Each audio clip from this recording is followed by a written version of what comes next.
believe Donald Trump, with the way he's lived his life, is a racist person. I believe he'd hire somebody based on merit, but he's playing the race card. He's done that a lot. So in the political process, he's throwing the race card on the table to try to undercut the Trump University lawsuit effect on his campaign. I think it is very un-American for a political leader to do this, to question whether or not a person can be a judge based on their heritage.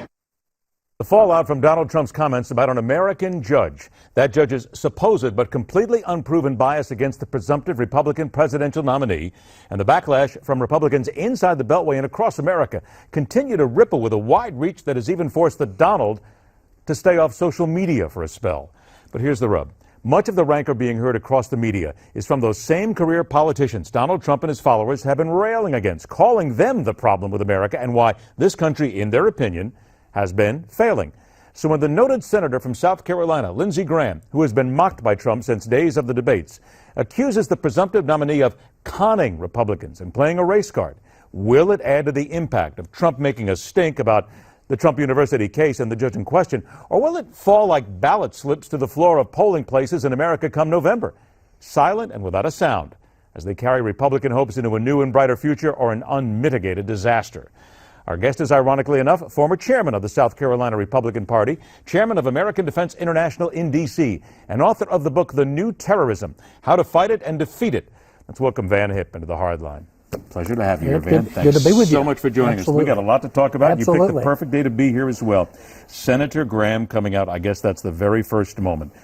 Do his words carry any weight whatsoever? Will it change anybody's mind? I've known Lindsey for over 25 years, Ed, and I'll be honest with you, I would have been surprised had he not said something about this since it came out.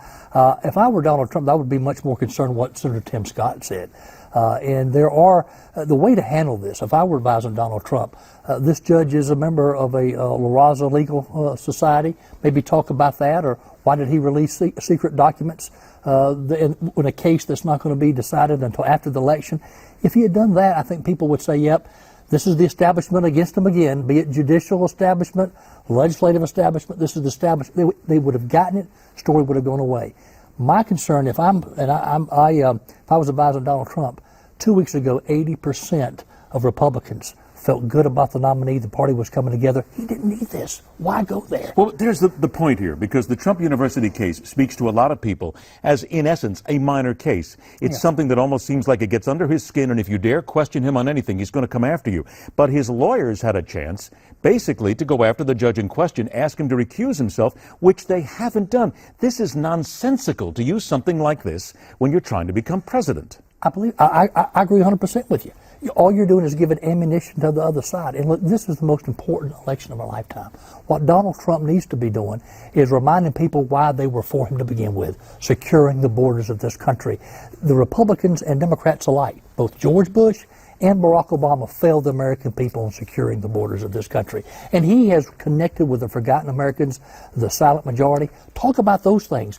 Why give ammunition to the other side and let this story keep going? Well, but here's something else, too. Bloomberg has the story out regarding Donald Trump going after some of his supporters. As a matter of fact, he had a press conference. He had a conference call, talked to his supporters. He, on that conference call, according to Bloomberg, told them, don't listen to these idiots, these stupid people that are telling you things. He's telling them to go after the media and call them racists. I have to be very honest with you. This is frightening. Yeah. This is threatening. And as a career journalist, I've been doing this my entire lifetime. I have always cut things down the middle.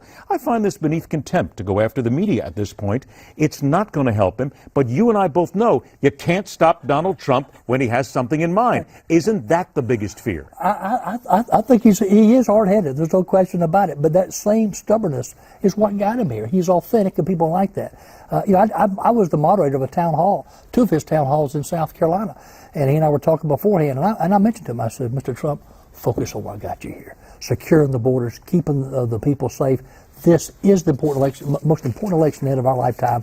I believe it's about electing a commander-in-chief to keep us safe. And I completely agree with you, as so many other people do. Left, right makes no difference. This is an important election in the country right now. But with what is being said now, there is a race card that is sitting out there right now. The Republican Party desperately wants to bring more African Americans in. They want to bring Hispanics in. They want to bring Muslims in, whomever they can. They want to draw people from the Democrats right now. Is it not fair to say that now you have inside the Beltway high-profile people who are backing away from Donald Trump right now? This does, and you alluded to this earlier, gives the Democrats ammunition right now. They're going to use this. Isn't there a fear that this is going to keep the Republican Party from actually unifying and bringing those people in they desperately need to beat Hillary Clinton? Not helpful, but again, some of the same people, like I saw Paul Ryan's comments, but bear in mind, here was a guy who was dragged kicking and screaming last week to say he was going to vote for Donald Trump. So some of those people, I think, like I said, I would have been surprised had they not come out with a statement like this. But it begs the question again, why do this? Why do things like, for example, there's a North Carolina primary going on right now today. Donald Trump endorsed an open borders pro-amnesty candidate that the pro-life community is very upset about, probably going to come in third in that primary.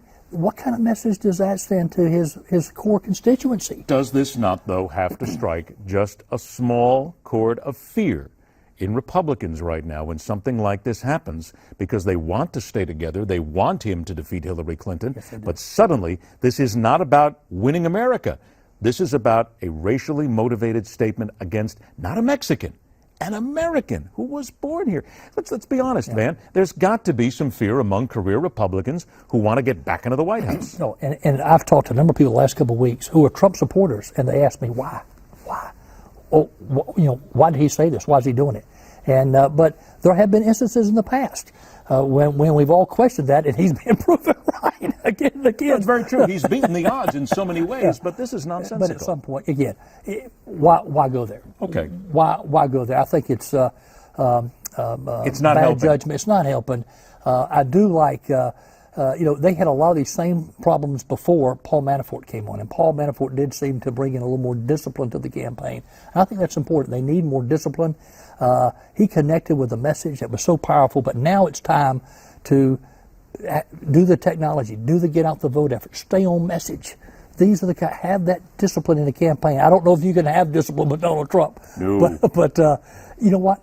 It would work. I got a few minutes. Put this thing away. I got a few minutes left. I want to make sure we hit on Hillary Clinton, who tonight was going to have her big party tonight. It was going to be history for her.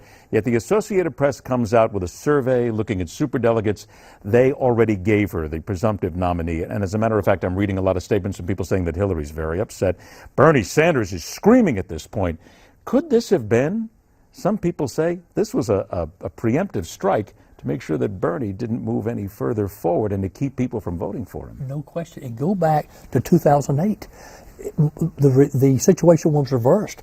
Hillary Clinton had all these superdelegates, but as Barack Obama began to win, they cut and run on her. This is the cut and run crowd. These superdelegates, many of them, if they were alive during the American Revolutionary War, would have been fighting for the British.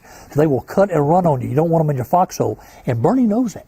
That's what he's banking on. That is, if he could get a good win out of California, that some would begin to cut and run. But if he doesn't get the win in California, in your experience as a political professional here, does he need to just get behind Hillary Clinton at this point and stop the nonsense? A rational person would say that. Yes, a rational person would say that. But I'm one, as far as Bernie Sanders is concerned, I'm reminded of what Winston Churchill said. There are only two places where socialism will ever work. In heaven where it is not needed, and in hell where it's already in practice. Got about 90 seconds. Let's talk about hate for a minute here, because America hates both of these candidates. They hate Donald Trump. They hate Hillary Clinton. They're like this on Bernie Sanders if he bothers to get in. How do you get past that? 40% roughly, Ed, of the electorate in both parties are not happy with the nominee. 40% say that we would look at supporting another candidate or look somewhere else. What does that tell me? That tells me, when I look at the fact that 90 million eligible voters didn't even vote in 2012, there's enough out there for either Trump or Clinton to win. Whoever has the best data analytics, whoever has the best technology platform, and getting the independents is going to win. John McCain lost independents. Mitt Romney won the independents. They got the same amount of vote. What does that tell us? Romney didn't turn out his base. How then does Donald Trump go after those people, the independents and the other voters, who have said already they would never vote for him? But you and I both know that never is not a real word in politics. Well, there's enough in that 90 million. If he's got a sophisticated enough technology platform, I think he can win. But he's got to do it quick. He's got to do it quick because there has been a major technology gap over the years, particularly with Obama, beginning with Obama in 08 and in 12, a real technology gap between Democrats and Republicans. And that's a fact. But isn't it fair to say that he knows that technology? He's got Twitter. He's got Twitter knocked. Is that really going to be the thing that's going to drive him? He needs that social media. But the end of the day, what Obama did in 2012, we should study. Where when his votes, his identified voters didn't get out, they were getting text messages on their smartphones and things like that. That's the kind of platform, analytics and data technology platform that Republicans have got to have to turn out their base. It's good advice. Van, pleasure. Thank you so much for joining us. Stay with us. The political animal is next, bearing its teeth digger and deeper into the Paul Ryan comments next.